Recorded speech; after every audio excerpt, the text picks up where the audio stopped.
In this video, we'll be looking at conditional probability. Conditional probability problems are a lot like the other probability problems that you've done, except for we have an additional piece of information, an additional condition. So for our first example, when 2 dice are rolled, what is the probability that the sum is 4 given that the sum is less than 6? So our condition is that we're given that the sum is less than 6.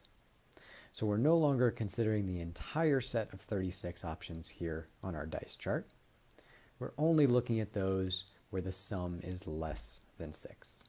So what we can do is erase all of the options where the sum is not less than 6. So we'll erase all of the sums of 6 or greater, leaving us with only the sums of less than 6. So we can see that there are only 10 numbers left. So if we're given that the sum is less than 6, then our denominator is now 10. That's our entire sample space. And if we want to know the probability that the sum is 4, then we just need to look for how many of these sum to 4, and that's 3 of them. So our probability is 3/10. Let's look at another example. When 2 dice are rolled, what is the probability that a double is rolled given that the first die is a 2? So in this problem, our condition is that we're given that the first die is a 2. Now if we look at our dice chart and assume that the first number is the first die and the second number is the second die, then we can erase everything where the first die is not a 2. And we can see that what that's going to leave us with is just these 6 options right here.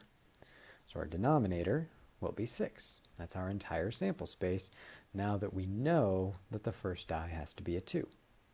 So now to find the probability that a double is rolled, given that we're only looking at these 6 options, a double is when we roll the same number twice.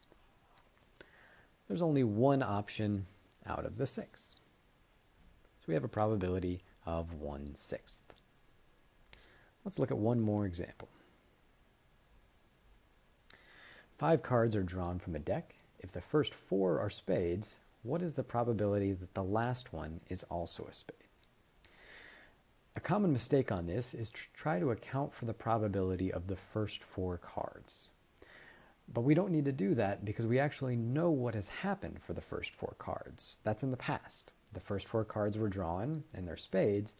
Now all we want to know is, given the deck that we have, which is now smaller, what's the probability that the last one is a spade? So our probability will be found by looking for how many cards we have left. We're given that the first 4 are spades. That's our condition. So our deck is now 4 cards smaller. So now we have 48 cards in our deck. The numerator would be the number of spades remaining. So we had 13 spades. We know the first 4 cards that were drawn were spades. So that leaves us with 9 spades. So our probability is 9 spades out of the 48 remaining cards, or 3/16.